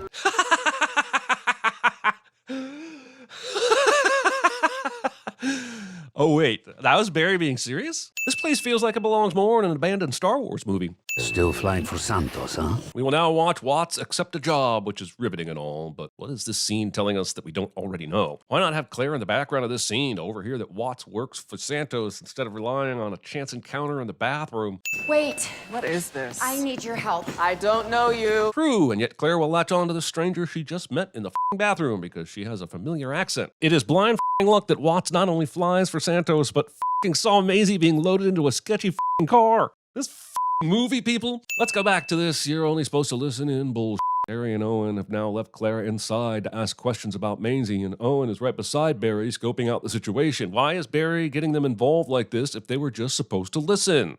What's the cargo? She is a dinosaur smuggler. Why was a cargo of dinosaurs surprising to you? Laser marks the target. They attach to the scent. Don't stop till it's dead. Inescapable. Except so many people are about to escape them. Santos is a liar. Also, what the do they care what these dinosaurs can do? I'm struggling to work out why I even care, and I'm the one all this exposition is meant to be benefiting. Santos walks calmly through a pathway of guns firing and is not hit once. We handed her off to Santos. This guy is answering Owen's questions while having his hand eaten off his body by a dinosaur. I mean, what the is going on? The Atrociraptors are let out of their cages and surround a group of agents carrying guns that are all already locked and loaded, but not one of them fires a single shot. You all deserve to be eaten alive. Listen, I don't want to watch people getting stabbed, but it always confuses me when the villain haphazardly swipes at their opponent with a knife instead of, well, stabbing them with it. Claire is currently outrunning a predator that has an estimated top speed of 40 miles per hour, and that is some bullshit even if she's not wearing heels this time. Oh, you plus infinity movie. There's no way you're telling me Kayla is walking down this very street where Claire has landed. And yet that's exactly what you're telling me, and it's infuriating. There's a crazy chase scene in The Hidden where Chris Mulkey is possessed by an alien with a penchant for fast cars and goes on a rampage through downtown LA with a huge smile on his face until the police stop him and the car just spontaneously bursts into flames. It's utterly ridiculous. But the fact that I'm focusing on that obscure movie from 1987 tells you all you need to know about how much this chase scene is keeping my attention. This guy that's riding his scooter in between two dinosaurs as if they weren't two stories tall and full of angry teeth. Still got it. You didn't do anything. Would you guys like to tour the facilities yourselves? We will eventually find out Archive 81 is in on this, but he's relying a lot on giving random clues to lead them on the correct path to get the info Ellie needs. Ramsey doesn't even know if they have Ian's security key. I know there's cameras everywhere, but he also knows this facility. I find it hard to believe there wasn't a place he could pull them aside and give them the lowdown. Henry's Mr. Rogers sweater bugs the out of me, and I don't have a good reason why. But, for a movie this idiotic, I'm not sure I need one. You're way too important, Maisie. Well, at least Isabella Sermon is fun to watch, but I refuse to remove a sin for this movie, so I'll add one for not giving her more to do. Just like Blue, Charlotte was able to have a child all by herself. Wait, let me get this straight. One of the big reveals from Fallen Kingdom was that Maisie's mother wasn't her mother because Maisie was a clone, but the reveal of this movie is that Maisie isn't in fact a clone, but the biological, if fatherless, daughter of Charlotte, undoing the twist from the last movie. I'm assuming these movies had multiple writers, but now I'm also assuming they never actually met each other. Get in, get the sample, and get out. And move slow. They can swarm at the slightest disturbance. Then do you both really need to be in there? Hasn't he witnessed enough or whatever reason you had for bringing him along? Exposure to unknown nasties aside, I'm guessing the masks were also there to cover their very recognizable faces, so why are we taking them off? As off-site and hard as it is to get to the Biosin lab, they sure made it way too easy to escape from. Why is it blinking? Because dead-ass Denise in the tower just turned it off. Well, at least DeWanda Wise is fun to watch, but I still refuse to remove a sin for this movie, so I'll add one for not giving her more to do, too. That's another plane, right? A, how the did that sound anything like a plane? And B, if it were a plane, why would that be any more reassuring? It still sounds like they're going to shoot you down. Also, if the dinosaurs go after aircraft unless the ADS is turned on, then how are planes able to fly in the cities where we saw pterodactyls resting atop skyscrapers?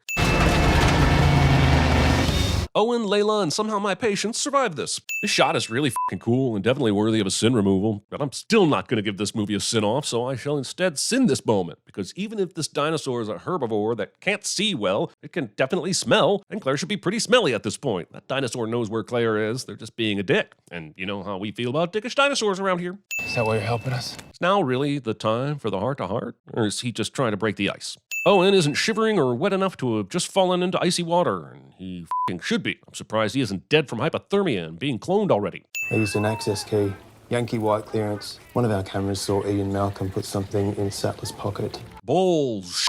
I didn't see a goddamn thing because the movie was very clear that Ian knew exactly where the cameras were and wasn't going to expose himself until he was certain the goddamn coffee was brewing and he was turned away from the camera. Why waste all our time making Ian look super vigilant to only undermine it with a f***ing, oh, the camera spotted him anyway? Also, this statement the security guy makes doesn't check out regardless. Ian handed Ellie the security key. He didn't put it in her pocket. Also, if you can program these bracelets with different levels of clearance, why not f***ing personalize them so you know exactly who has been accessing which part of your super shady evil lair? Also, if Ian Malcolm is your token gesture to show you give a shit about responsible genetics, why does his bracelet give him access to the lab that holds your most irresponsible examples of genetics? He should barely have access to the f***ing cafeteria. There are dinosaurs everywhere. I mean, you know, technically birds are dinosaurs.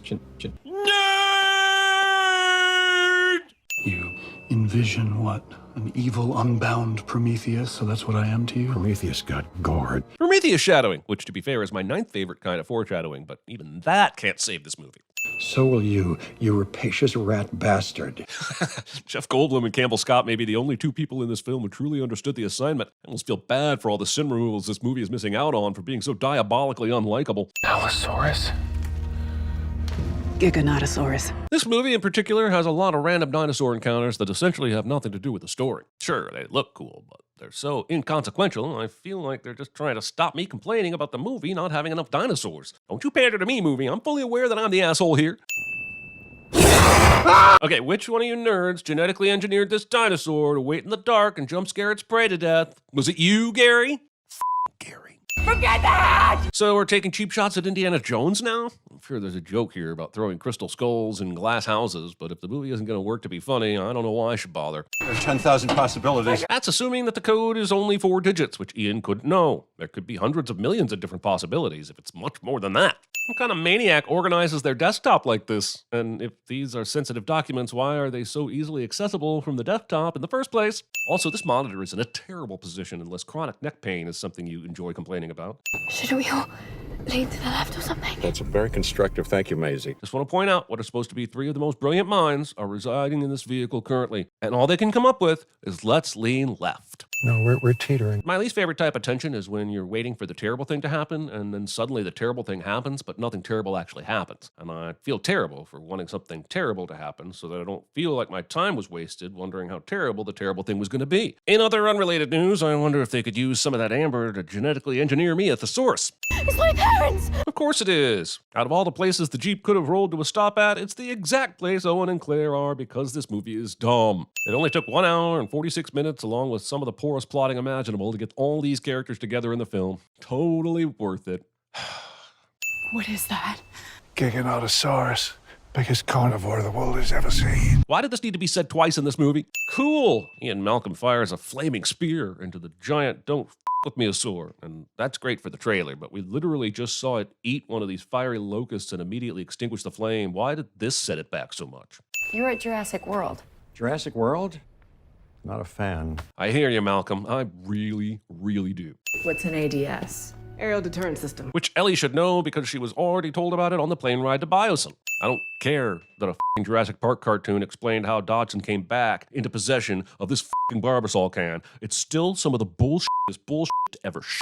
Give me 8 minutes, I could find her. What are you basing that on? Why 8 minutes instead of 9 or 7? Or f it, just say that the baby raptor is already on its way back to Alaska or wherever the shit, if you're gonna be that arbitrary. I made a promise we would bring her home. You made a promise to a dinosaur. Actually, Owen never told Ian he made the promise to a dinosaur, just simply said he made a promise. Just because Ian's right doesn't make the comment he makes any less idiotic. Claire and Ellie are surprised when the obvious stench of burning locusts they would have obviously smelled on the way here actually turn out to be burning locusts. Nobody said there'd be bugs. Indeed, and yet we've ended up with an entire movie based on them, attempting to use the Force in the wrong legacy sequel. Not sure why the locusts, who are clearly dead, or at least weren't motivated to move when Ellie and Claire were walking on them, are all of a sudden alive, but here we are. Also, this is the second scene where I'm supposed to care that two of our characters are trapped in a room with these locusts without knowing what danger they actually pose. Sure, they're icky and bigger than normal, but they've been engineered to eat crops, not murder people. As a clumsy reminder of where all this began is thrust upon me, I'm left maddened at how much this movie could have been a f***ing home run for the franchise. How do you make a movie with Chris Pratt, Bryce Dallas Howard, Sam Neill, Laura Dern, Jeff Goldblum, and dinosaurs and make it so criminally boring? The answer is that you ignore all those things and anything of the wonder from the first Jurassic Park and indulge in some globe-trotting conspiracy story with wafer-thin, generic as rejected James Bond villains instead. Oh, and locusts. It shouldn't be this hard to make a fun dinosaur movie. It just shouldn't. This isn't about us. Said the disappointed dinosaur to the self-satisfied screenwriter. All of the dinosaurs have been electronically herded here as part of the evacuation, so shouldn't there be a system in place to make sure that the two biggest bastards don't kill each other and possibly every other dinosaur present? Fuck you! It was kind of fun in the first Jurassic World when Claire got the T-Rex to fight off the other dinosaur. I said kind of. But anyways, it's no longer fun. You don't have to take the strongest villain in a franchise and turn them into some sort of anti-hero. Jurassic World Dominion is the f***ing Iborg of the Jurassic Park franchise. And we already have one Iborg. We don't need another. And the f*** is Owen's blanket, huh? I mean, nothing against Claire, but I'm not sure why locust attack ranks higher than hypothermia on the blanket distribution chart. It seems like a touching moment, but shortly after this, Owen and Claire were arrested for kidnapping a minor, and Maisie was sent to an orphanage where she was adopted and raised by Batman. Oh wait, this is Universal. So she was adopted and raised by, I don't know, Dom Toretto? Get better IP, Universal. Dr. Henry Wu has found an emergency solution to the ecological crisis. This sin goes out to all the geneticists out there who had no idea that emergency solutions were an option to revolutionize genetics instead of the years of research, trials, and testing that you usually have to go through only to discover that your new species of fungus was already discovered by some asshole in the 1800s. This whole area was covered with snow when the three of them left their cabin just a couple days ago. Even if the snow had melted, there's no chance there would be this much visible greenery. I hate to spoil this very sweet family reunion with logic, but I swear to Darwin I will add 100 sins if either of these motherfuckers looks back for one last God damn it! Okay, at least it was only the baby raptor and not Blue as well. Maybe you can put that down to God damn it, Blue!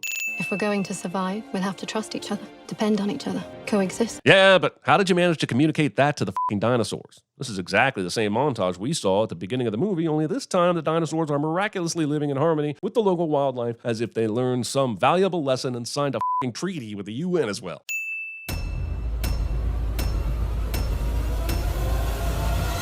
There goes HBO.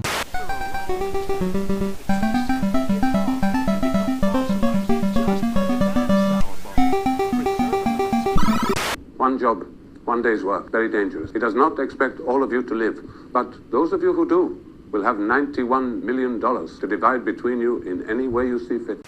This suit costs more than your education. You see this watch? That watch costs more than your car. She doesn't even have Sega. She's such a troglodyte. 230 miles from Dutch Harbor on the Cornelia Marie. It's been a lot of preparation to get to where we're at now. Hardened Kevlar plates over titanium-dipped tri-weave fibers. Who started a fire? Increase your rate of climb. Must go faster. Slip, slip and slide. Slip, slip and slide. I call my agent up. Now, she says, Trent, they asked for you specifically for this part. What was the thing? Oh, I don't know what it was. It was, drugs are bad, Ginny, eat something, whatever. It's after-school special bullshit. So, recapping. The Knights of the Golden Circle was a Southern extremist group operating in the North to subvert Union forces. Amanda! Hey, I'm looking for Amanda Hagginkiss. I came home like I always do, and I went in the front door, and I took off my coat, and I put down my briefcase, and I said, "Honey, I'm home." Only there was no one there. There's a boat. Rescue boat? No. It's, something left behind. But it floats. They float, Georgie. They float.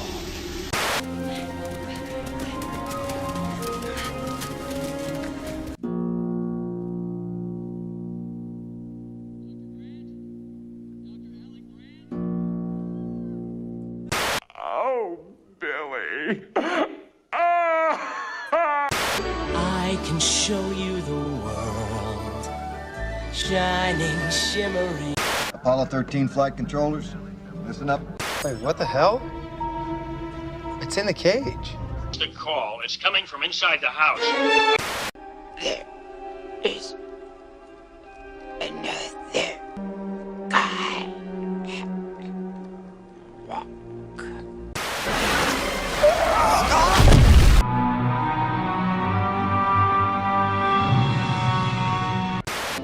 The Jets are gonna have their day tonight. The Jets are gonna have their way tonight. We're going to pull together and we're going to find a way to get out of here. First, we're going to seal off. So we cool? Yeah, we cool. Your skin looks nice. It rubs the lotion on its skin or else it gets the hose again. Wiggle your big toe. Big CGI fight coming up. Yippee-ki-yay, motherfucker. We're just talking. I was involved, deeply involved in a deception. I have deceived my friends. You don't need to insult me every time someone pisses you off. Dude, I'm a doctor. I'm a doctor, not an engineer. Go to bed. Go the f to sleep.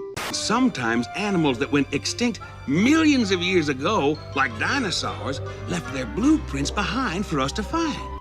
Thanks for coming. Let me tell you something. You want to send a message? I need no f***ing telegram, bitch. These aren't the droids you're looking for. I was not raising my voice. I'm shouting. I'm shouting. What's with the girl? You didn't see anything. We were so confused, right? I thought we were straight up lost, and you said Station 3. And I was like, here we... I'm the spy. Surprise, motherfucker.